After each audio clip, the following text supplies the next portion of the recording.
खैरियत से। अस्सलाम वालेकुम।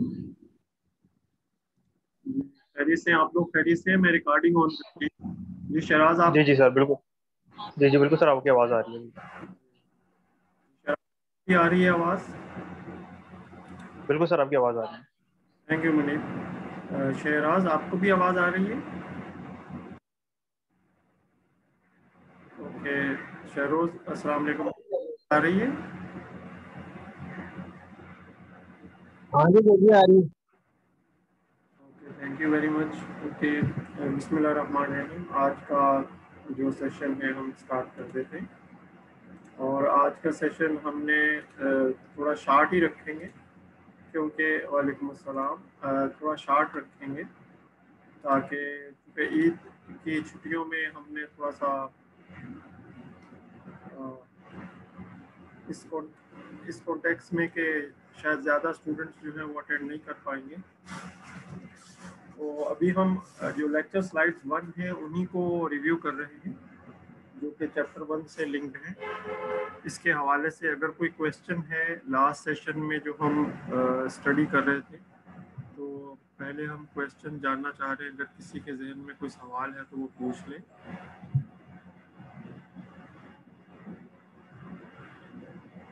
ओके, अगर कोई सवाल नहीं है तो एक चीज़ जो मैं आप लोगों को बताना चाह रहा था, एक किताब आप लोगों के साथ शेयर की गई है। ये किताब जो है फाउंडेशंस ऑफ मॉडर्न नेटवर्किंग, इसमें कुछ कंसेप्ट जो हैं जो कुछ अरसे में डेवलप हुए हैं और उनके बारे में कुछ इन्फॉर्मेशन यहाँ मौजूद है। तो मैं ये चाहूँगा कि इस किताब से भी हम थोड़ी सी चीज़ें यकीनन जो है वो पढ़ेंगे, क्योंकि अब जो कंप्यूटर नेटवर्किंग उसकी जो एडवांसमेंट है उसमें ऑब्वियसली पहले हार्डवेयर पे ज़्यादा फोकस रहा, लेकिन अब जो फोकस है वो सॉफ्टवेयर की तरफ शिफ्ट हो रहा। तो इस पे भी हम बात करेंगे। पहले हम जो है वो लास्ट टाइम हम इस स्लाइड पे पहुंच पाए थे कि why there is a packet loss and what are the conditions कि जिनमें जो है वो पैकेट लॉस हम एक्सपेक्ट कर सकते हैं। मोस्टली अगर आप इस डायग्राम को देख रहे हैं तो इस डायग्राम में आप एक चीज़ देख रहे हैं कि जो स्विच है या जो ये दरमियान में डिवाइस है, इसमें जो वेटिंग बफर है वो ऑलमोस्ट जो है वो फुल हो गया। तो चूँकि ये अब मज़ीद पैकेट्स को एकोमोडेट नहीं करता है, लिहाजा अब मज़ीद जो कम्युनिकेशन आएगी वो ड्रॉप हो जाएगी, क्योंकि वो अकोमोडेट नहीं हो पाएगा। सो क्यू, या जिसको हम बफर भी कह सकते हैं, क्यू तो हम आमतौर पे जो नॉर्मल वर्ड्स हैं या उसमें हम यूज़ करते हैं, लेकिन इलेक्ट्रॉनिक टर्म में या डिजिटल लॉजिक की टर्म में बफर यूज़ करते हैं। Buffer preceding link in buffer has finite capacity, so packet arriving to full queue is then lost or dropped. So lost packet may be retransmitted by the previous node by source and system or not at all. ये possible cases हो सकते हैं। जब हम detail में इन चीज़ों को study कर रहे होंगे तो उसमें ये चीज़ें जो हैं वो होंगी। अगर हम थोड़ा सा इस स्ट्रक्चर को थोड़ा सा डिटेल में देखें तो जो स्विच है प्राइमरीली इसके अक्रॉस जो है हमारे पास ये वर्चुअल डायग्राम है, ये एक फिजिकल डायग्राम नहीं है, ये एक वर्चुअल डायग्राम है, जिसमें हमारे पास जो है वो इन की तरफ भी एक बफर है और इसी तरीके से आउट की तरफ भी एक बफर है। तो इस तरीके से जो है वो कम्युनिकेशन जो है वो आमतौर पे जो पैकेट्स आ रहे होते हैं किसी भी एक जो एंट्रेंस पॉइंट है स्विच का, वहाँ पे जो है वो सेव कर किए जाते हैं उस बफर में, और जो ट्रांसमिशन के लिए रेडी है उनको फिर क्यू किया जाता है आउट के लिए। तो ये जो कॉमन मैकेनिज्म इस्तेमाल होता है। अब इस इन के अंदर जो है वो भी स्ट्रक्चर है, जब हम इसको रीड करेंगे क्या कहते हैं, जो डिटेल में पढ़ेंगे तो इसका इंटरनल स्ट्रक्चर जो है वो भी हम पढ़ रहे होंगे।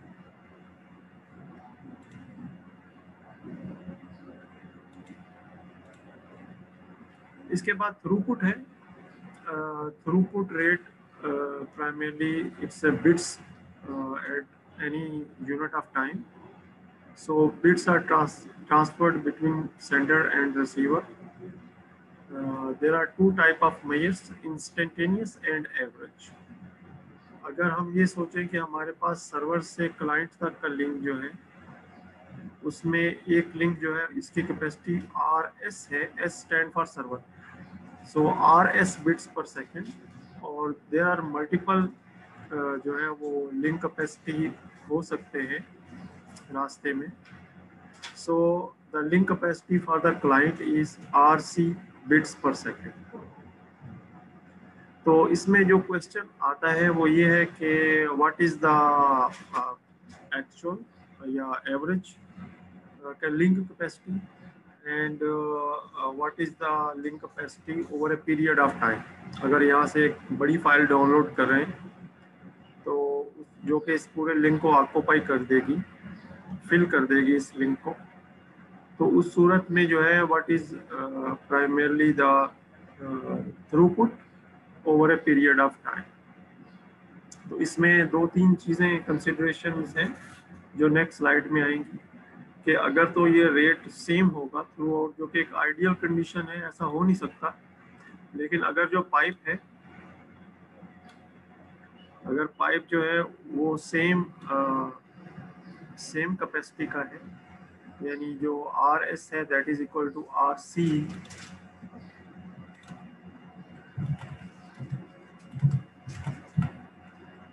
तो इस सूरत में तो हम ये कह सकते हैं कि इंस्टेंटेनियस जो रेट है और इसी तरीके से जो एवरेज रेट है और जो है that will remain the same. लेकिन आमतौर पे प्रैक्टिकली ऐसा होता नहीं है। दो कंडीशंस हो सकती हैं, या तो ये वैल्यू RS जो है ये ग्रेटर होगी या RC वैल्यू जो है ये ग्रेटर होगी। तो जो भी इनकी मिनिमम वैल्यू होगी, primarily minimum of RS and RC, ये over a period of longer period of time जो है ये सस्टेन करेगी। तो इसको हम प्राइमरली जो है वो जो मिनिमम वैल्यू होगी, जो भी वैल्यू मिनिमम होगी इसमें, उसको हम कंसिडर करेंगे आइडियल सिमुलेशंस के लिए। लेकिन प्रैक्टिकल एप्लीकेशंस में थ्रूपुट जो है वो इससे कहीं कम होगी due to a number of reasons. इन चीज़ों को भी हम देखेंगे। इसकी एनालॉजी जो है आमतौर पे वो पाइप कैरिंग ए फ्लूइड या वाटर, उस कॉन्टेक्स्ट में जो है वो ज़्यादा बेहतर अंदाज में हम इसको समझ सकते हैं। So server sends bits which are analogous, जिसको हम यूँ समझ सकते हैं कि इसे fluid water for example into the pipe, then this pipe carry fluid at rate RS bits per second, या इतने gallons per second, इतने liters per second, and then similarly the pipe that can carry the fluid at rate RC bits per second। तो आमतौर पे अगर इसको जो water system है उसके साथ अगर इक्वेट करें तो आमतौर पे जो टैंकी होती है पानी की, उसके साथ जो पाइप्स होते हैं वो बड़े होते हैं, और वो जैसे जैसे वो वर्क स्टेशन या जो टैप तक पहुंचते हैं तो वो आहिस्ता आहिस्ता उनका साइज कम होता चला जाता है। इस केस में अगर हम देखें कि जो एंड टू एंड थ्रूपुट है वो क्या है, जबकि RS जो है इसकी वैल्यू RC से कम है। ये स्टूडेंट्स आपका कोई आइडिया है अगर आप कोई इस पे गेस करना चाह रहे हो, any student? Can you repeat the question? Question आपके सामने लिखा हुआ है, what is average end to end throughput? RS होगी या RC होगी, कौन सी वैल्यू होगी?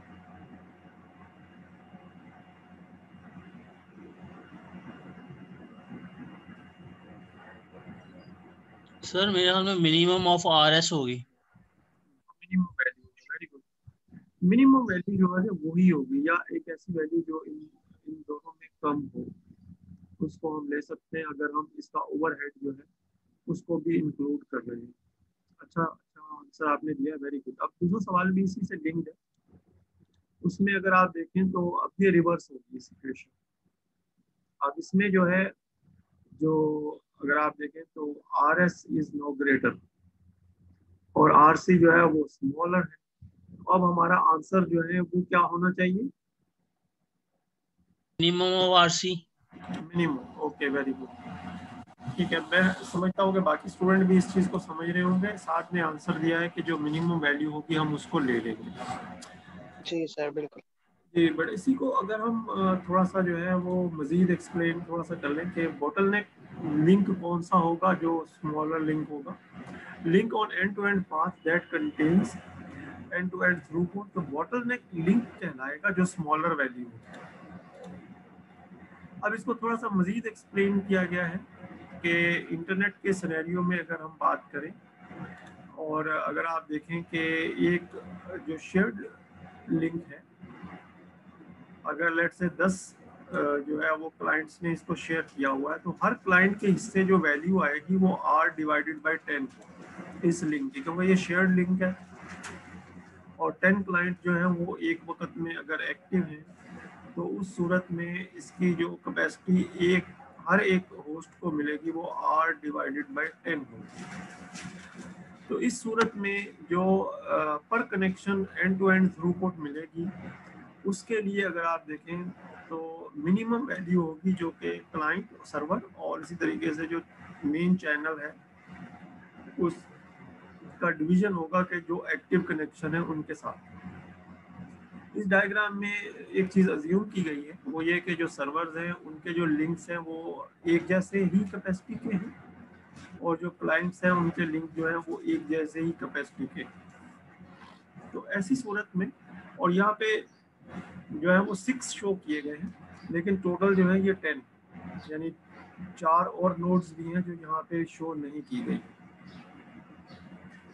तो आमतौर पे जो इंटरनेट है उसका जो ये जो शेयर्ड लिंक है इसको कंसिडर नहीं किया जाता प्रैक्टिस में। तो इन प्रैक्टिस जो है वो we assume that either RC और S, one of them is a bottleneck. Bottleneck की डेफिनेशन ये है कि जो स्मॉलर कैपेसिटी का लिंक होगा वो बोटलनेक कहलाएगा। ठीक है, क्योंकि जब हमारे पास अगर ये चॉइस हो कि इसको रिप्लेस कर दे एक बेटर कैपेसिटी लिंक के साथ, तो जो बोटलनेक है उसी को कंसिडर किया जाएगा कि इसको कैसे रिप्लेस करते हैं। इस तरीके से इस सेशन का इंट्रोडक्शन भी कंप्लीट हो जाता है। इसके बाद प्रोटोकॉल लेयर सर्विस मॉडल्स, ये थोड़ा कंपैरेटिवली आसान टॉपिक है। इसमें पोस्टल सर्विस या ट्रांसपोर्ट सर्विस के साथ आमतौर पे कंपेयर किया जाता है, तो इसको भी हम देख ले रहे हैं। So protocol layers, networks are complex with many pieces, and those pieces, some of them are the hosts, routers, links of various media applications, protocols, hardware and software. Then there is a question, is there any hope of organizing a structure of our network, or at least our discussion of networks?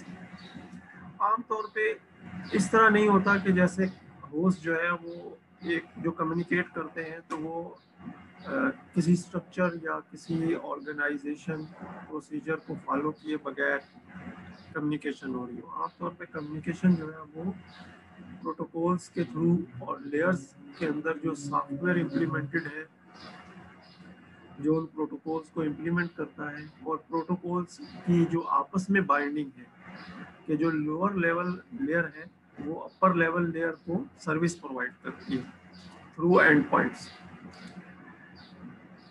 सो इसको air travel के साथ जो है वो link किया गया है। अगर आप देखें तो डिफरेंट इवेंट्स जो होते हैं वो ये है कि एक टिकट परचेज किया गया है, उसके बाद जो सामान है उसको चेक किया गया है, फिर उसको लोड किया गया है। इसमें ऑब्वियसली फिर जो है वो टेक ऑफ करेगा प्लेन। कुछ इसमें पॉइंट्स मिसिंग हैं बट एनी हाउ। उसके बाद जो है वो एयरप्लेन राउटिंग है। Similarly on the other side जब दूसरे एयरपोर्ट पे पहुंचता है तो फिर उसमें टेक ऑफ के अगेंस्ट लैंडिंग है, फिर अनलोडिंग है, फिर बैगेज क्लेम है, बाद लास्ट में जो है वो टिकट कंप्लेन या टिकट का जो पूरा वो जो ड्यूरेशन है वो कंप्लीट हो जाता है। So there are a series of steps, और एग्जांपल ऐसी ली गई है कि जिसमें जिस तरह स्टेप्स इस तरफ को हो रहे हैं, यानी जो डिपार्टिंग जो एयरपोर्ट है वहाँ से जो स्टेप्स हो रहे हैं, similar steps are in the reverse order on the जो अराइविंग एयरपोर्ट है वहाँ पे हो रहे हैं। तो इस तरीके से जो लेयर्स होंगी उनमें भी यही जो है वो प्राइमरली एक्शन जो होंगे। एक लेयर जो लोअर लेवल है वो अपर लेवल को एक सर्विस प्रोवाइड कर रही होगी based on the header information, जो भी हेडर इंफॉर्मेशन होगी। कुछ बुक्स में एक पोस्टल सर्विस की एनालॉजी के साथ इस चीज़ को आगे बढ़े हैं, लेकिन यहाँ पे थोड़ा सा इसको एरोप्लेन के जो स्ट्रक्चर है, एयरलाइन फंक्शनलिटी जो है उसको लेके आगे बढ़े हैं। So layers, each layer implement a service और its own internal layer actions and it rely on service provided by the layer below।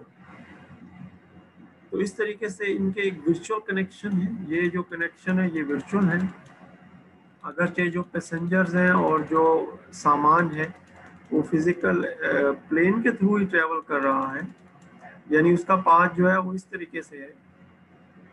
लेकिन जो इसको वर्चुअली ये कह सकते हैं या लॉजिकली ये कह सकते हैं कि जो लेयर, जैसे ये लोड लेयर है तो दूसरी तरफ अनलोड लेयर है, यानी एक ही लेयर पे दो फंक्शन इम्प्लीमेंटेड है। एक फंक्शन इम्प्लीमेंटेड है for providing service to the upper layer, जो ऊपर से इंफॉर्मेशन आ रही है, और एक जो इसका फंक्शन है वो ये है कि the information which is coming from the lower layer, जो लोअर लेयर से जो इंफॉर्मेशन आ रही है या जो चीज़ें आ रही हैं उनको कैसे प्रोसेस करना। तो लेयर जो है एक प्रोटोकॉल हायरार्की में एक सेंट्रल जो पॉइंट है जिसका काम जो है वो अपर लेयर को सर्विस प्रोवाइड करना है, और इसी तरीके से जो लोअर लेयर से जो इंफॉर्मेशन ऊपर की तरफ जा रही है उसको भी हैंडल करना है।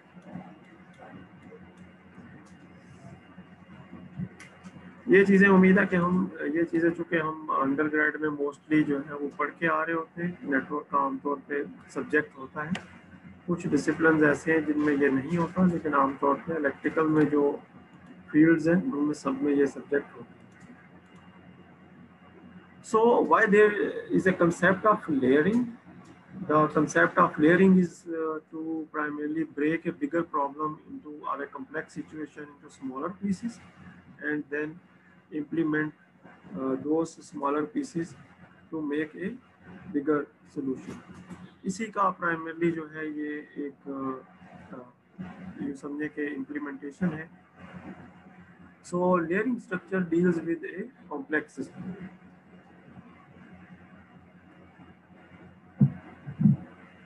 दूसरा, हिस्ट्री में हम जानेंगे कि इनिशियली ये स्ट्रक्चर्स जो है ये आईबीएम और इसी तरीके से जो कम्युनिटी नेटवर्क सपोर्ट कर रही थी उन्होंने प्रपोज किया सिस्टम नेटवर्क आर्किटेक्चर के नाम से। बाद में ये रेफरेंस मॉडल बन गया और इस तरीके से जो है वो शुरू का जो कंसेप्ट था वो लेयर्स की सूरत में इसको या रेफरेंस मॉडल की सूरत में इसको इम्प्लीमेंट किया।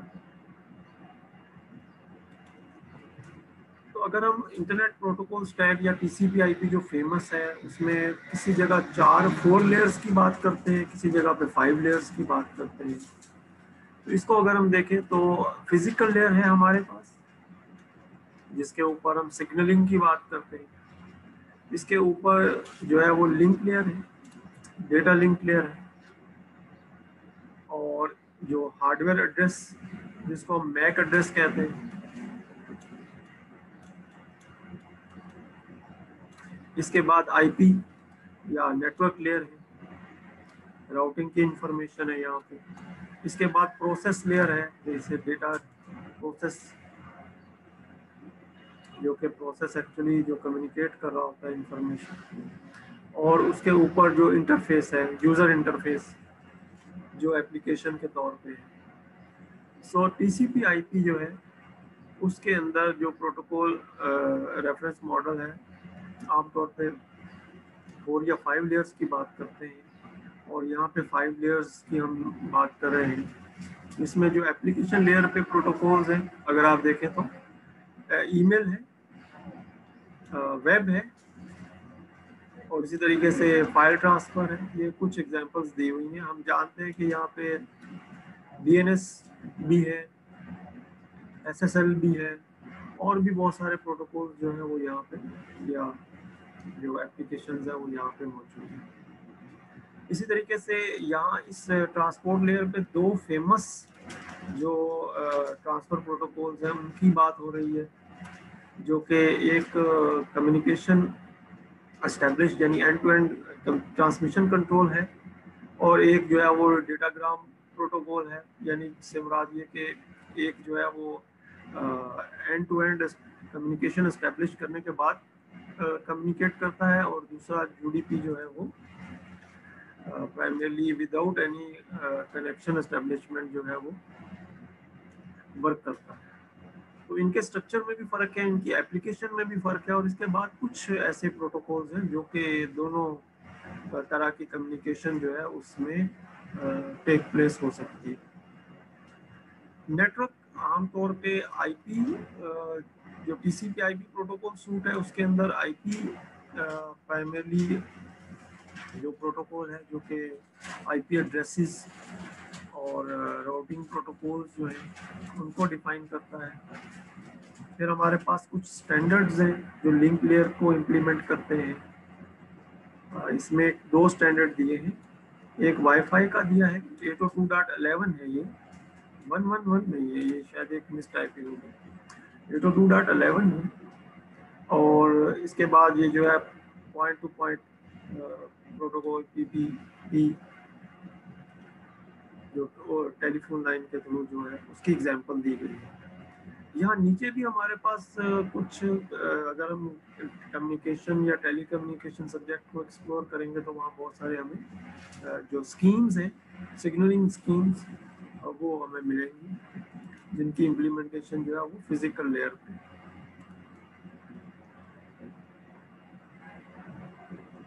इसी में एप्लीकेशन लेयर को मज़ीद 2 हिस्सों में ब्रेक किया है। अगर आप देखें तो यहाँ पे जो ISO OSI famous reference model है, उसने एप्लीकेशन जो लेयर है उसको 2 फर्दर हिस्सों में ब्रेक कर दिया है, जिसमें एक कोड कन्वर्शन, जिसमें प्रेजेंटेशन लेयर है, जिसमें डेटा की कन्वर्शन है, और कंप्रेशन है, इंक्रिप्शन है, इस तरह की इंफॉर्मेशन जो है वो प्रेजेंटेशन लेयर पे। और सेशन एस्टेब्लिशमेंट, यानी जो एक सेशन जो है वो कम्युनिकेशन के लिए जो एस्टेब्लिश किया जा रहा है फॉर डिफरेंट पर्पसेस, जिसमें जो information synchronisation of different packets, check points, recovery of data, exchange. but internet stack actually implements these 3 layers in one, the layer which is the application layer. तो ये आपने पढ़ा होगा कि OSI लेयर जो है, OSI रेफरेंस मॉडल जो है, ये अंडरस्टैंडिंग के लिए पढ़ा जाता है, और एक्चुअल जो इम्प्लीमेंटेशन है वो TCP/IP प्रोटोकॉल या उस मॉडल की है। इसमें थोड़ा इनकैप्सुलेशन का भी जिक्र है। अगर आप देखें तो जो सोर्स और डेस्टिनेशन है they are running the full stack, protocol stack कहते हैं इसको, full stack, whereas the switch and the router they are running a partial stack, जिसमें जो है वो switch is running 2 layers, link and physical, and router is running 3 layers. Similarly जो gateways होते हैं, depending upon के वो किस टाइप के gateways हैं, they can have more layers. For example, layer number 4, transport layer, gateways. लेकिन ये इस डायग्राम में जो है ये बताया गया है कि किस तरीके से सोर्स और डेस्टिनेशन में एक मैसेज जो है वो प्राइमरीली फ्लोट होता है. अगर आप देखें तो मैसेज जो है एप्लीकेशन लेयर को, जब यूज़र एक मैसेज जो है वो, जैसे व्हाट्सएप पे आपने एक मैसेज टाइप किया है और आपने उसको सेंड कर दिया, तो हम थोड़ा सिंपलिसिटी के लिए the header is attached at each layer, और हर लेयर अपना एक हेडर अटैच कर करके इसको आगे भेजती चली जाएगी, और ये हेडर की इंफॉर्मेशन जो है ये प्राइमरीली एवेलुएट की जाएगी ऑन एवरी जो स्विच है या इंटरमीडिएट नोड है उसके ऊपर, और based on that information which is specified by the header, ये जो पैकेट है ये ट्रैवल करता हुआ नेटवर्क पे डेस्टिनेशन तक पहुंचेगा, और जो हेडर्स हैं उनको स्ट्रिपाई किया जाएगा, यानी उनको हटा दिया जाएगा बाय ईच लेयर, जैसे ये डेस्टिनेशन यानी जो दूसरा जो व्हाट्सएप है जहाँ पे भेजा है वहाँ ये पहुँचेगा तो मैसेज ही नज़र आएगा. ये ट्रांसपोर्ट लेयर का हेडर हट जाएगा, नेटवर्क लेयर का हेडर हट जाएगा, लिंक लेयर का हेडर हट जाएगा. इस तरीके से ये हेडर्स जो है ये, और इन हेडर्स के अंदर जो है कुछ जो फील्ड्स होंगे उनमें जैसे जैसे ये फ्लो करेगा उसमें कुछ चेंजेस भी आएंगे, और कुछ जो फील्ड होंगे उनमें चेंजेस नहीं आएंगे. ये थोड़ा सा इन्होंने इसको एनिमेशन करके भी बताया है कि the message is then segmented at the transport layer, then when it reaches at the network layer, then it become a datagram, और उसके बाद जब it reaches to the link layer, then it become a frame, then it transfer,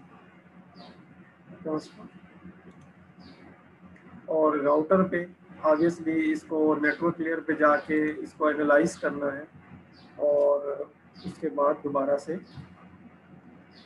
से यानी फिर ये next network layer पे check करके इसने किस आईपी नेटवर्क पे जाना है, फिर दोबारा से नीचे इसको लिंक और फिजिकल लेयर पे थ्रू ट्रांसमिट कर दिया जाएगा.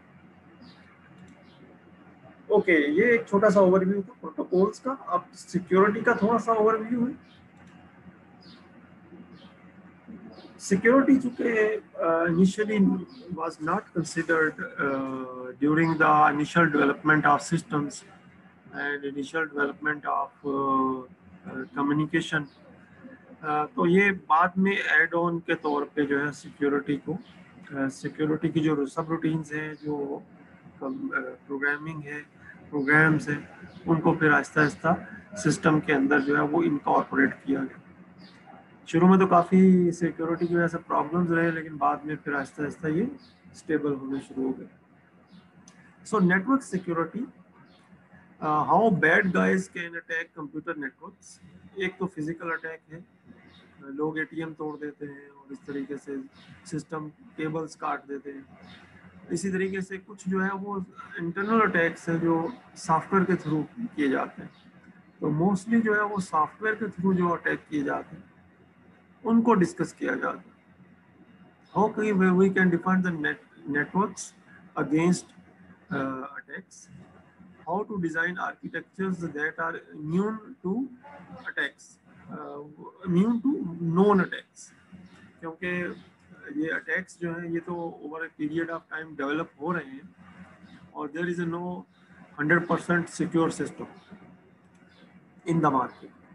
100% सिक्योरिटी की कोई भी गारंटी नहीं देता है, but everyone try to implement security at multiple stages.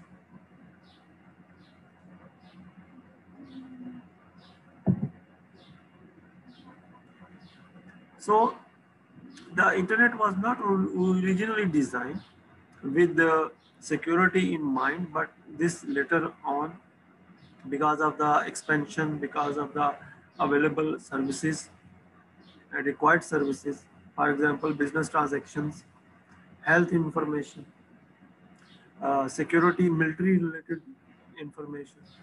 तो उस तरीके से फिर ये इन चीज़ों की there are two type of generally software which is considered as malware. Malware is a program जो कि malicious software है, इसका short form लिखा हुआ malware. There are many types, only two types are considered here. One is the virus and another is worm. Virus is a file which primarily come usually through an email attachment or whenever you copy data from one place to another place. But worm is primarily a similar kind of software, but it primarily wait for some event to activate. यानी यूँ समझे कि ये कोई ऐसा event हो जिसका ये किसी ऐसे टाइम का इंतजार करेगा या कोई ऐसा इवेंट एक्टिवेट हो, उसके बाद ये अपने आप को अटैच करेगा. अब वक्त गुजरने के साथ साथ जो है ना हम आमतौर पे वायरस ही टर्म यूज कर लेते हैं, लेकिन जो सिक्योरिटी की जो कम्युनिटी है, जो लोग सिक्योरिटी पे काम करते हैं, वो फिर आगे इनको बाकायदा इनकी कैटेगराइजेशन है और उसके बाद इनके एट्रीब्यूट्स हैं कि किस तरीके से इनको क्लासीफाई किया जाता है. जैसे ट्रोजन हॉर्स के नाम से ज़्यादा एक जो है वो टर्म है यूज़ की जाती है. Then there's also a software which is known as spyware, जो आमतौर पे एडवर्टीजमेंट या एडवेयर का ही एक शेप है, जो कि आपकी इंफॉर्मेशन या जो यूज़र है, यूज़र की इंफॉर्मेशन जो है वो मुख्तलिफ जगहों पे पहुंचाता रहता है. So there are different strategies in which the infected host or a host which is compromised can be used, और वो फिर उसको बॉटनेट कहते हैं, जिसमें के मुख्तलिफ जो इन्फेक्टेड होस्ट हैं उनको यूज़ किया जाता है फॉर ईमेल स्पैम और for denial of service attacks. इसमें एक छोटी सी एग्जांपल देख लेते हैं. जैसे फॉर एग्जांपल अगर मेरे पास एक स्विच है और मैं किसी तरीके से इस स्विच के ऊपर इतनी ट्रैफिक जनरेट कर देता हूँ कि जो है वो एक ऐसा छोटा सा स्क्रिप्ट लिख देता हूँ जो कि इसको यानी एक ही सिस्टम से 1000 इंस्टेंसेस ऑफ ए पिंग भेजता है. तो उस सूरत में ये जो स्विच है ये ओवरलोडेड हो जाएगा, और ओवरलोड होने के बाद ये या तो शटडाउन हो जाएगा, थोड़ी देर के लिए अपने आप को नेटवर्क से अलग कर लेगा. तो चूँकि ये स्विच अपने आप को अनअवेलेबल कर लेगा, तो इसके ऊपर जो डिपेंड कर रही होगी जो कम्युनिकेशन वो मुतासिर हो जाएगी. तो इस तरीके से ये जो सर्विस इस स्विच की मदद से इम्प्लीमेंट हो रही है, इसको ये जो पिंग ऑफ डेथ है या यूँ समझे ये एक जो इवेंट है ये इसको कंप्रोमाइज़ कर लेगा. तो एक डिनाइल ऑफ सर्विस की कंडीशन जो है वो पैदा हो जाएगी. इसी तरीके से अगर इसको टारगेट बना के मुख्तलिफ जगहों से इसी तरह की जो कम्युनिकेशन है वो एस्टेब्लिश कर दी जाए जो कि इन्फेक्टेड होस्ट होंगे, तो इस तरह का जो अटैक है वो एक denial of distributed denial of service attack, जो कि एक मुश्किल अटैक है जिसको आइडेंटिफाई करना और रिमूव करना. तो बहुत सारे जो सिस्टम्स होते हैं, कंप्यूटर सिस्टम नेटवर्क्स होते हैं, उनमें एप्लीकेशन लेवल पे यानी सॉफ्टवेयर लेवल पे और हार्डवेयर लेवल दोनों लेवल्स पे जो है वो सिक्योरिटी की इम्प्लीमेंटेशन की जाती है, ताकि अगर किसी एक टारगेट पे बहुत सारे पैकेट्स जो हैं वो रेंडमली आ रहे हैं तो उनको स्क्रीन आउट करके आइसोलेट किया जाए. लेकिन ये एक मुश्किल अटैक है जिसको हैंडल करना आसान नहीं है।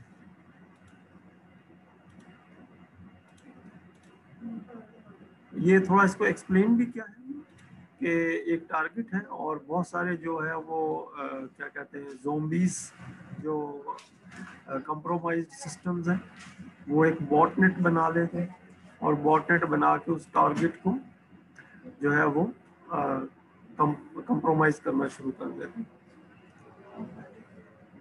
इसकी बेसिक एक और वजह भी है, टीसीपी कनेक्शन का टाइम आउट भी इसकी एक रीज़न है।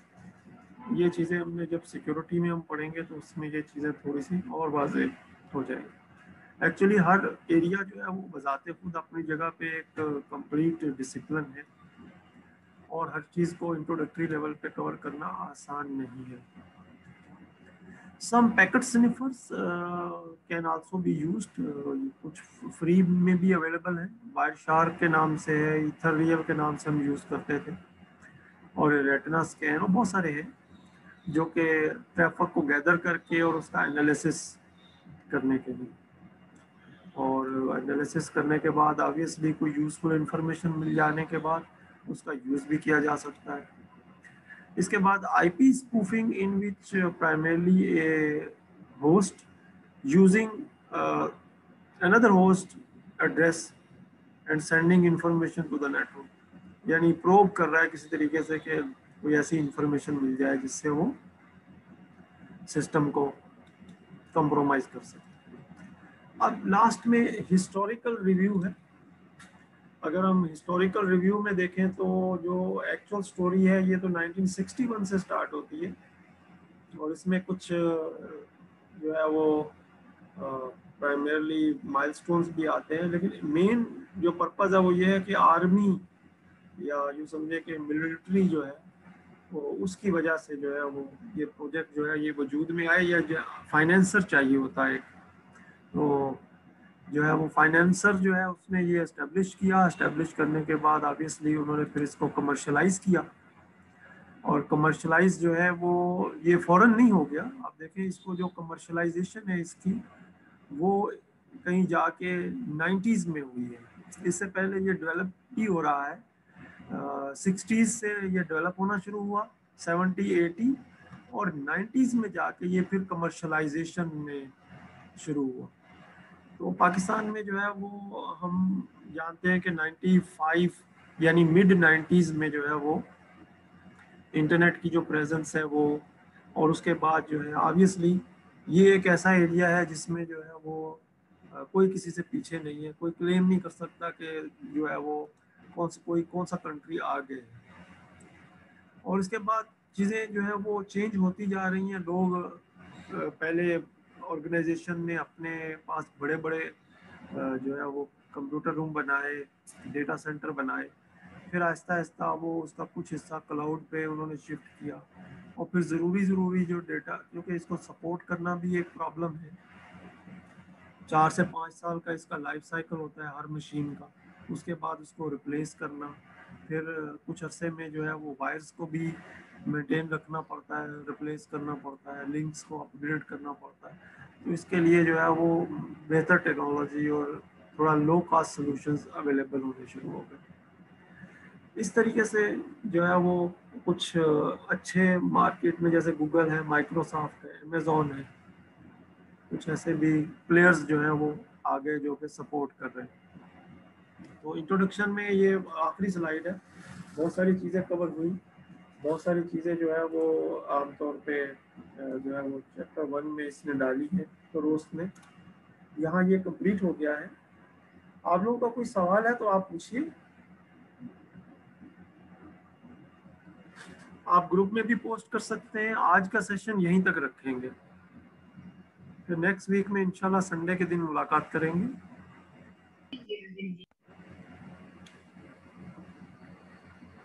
Okay sir. ओके, अल्लाह हाफिज़, अस्सलाम वालेकुम। वालेकुम सलाम सर।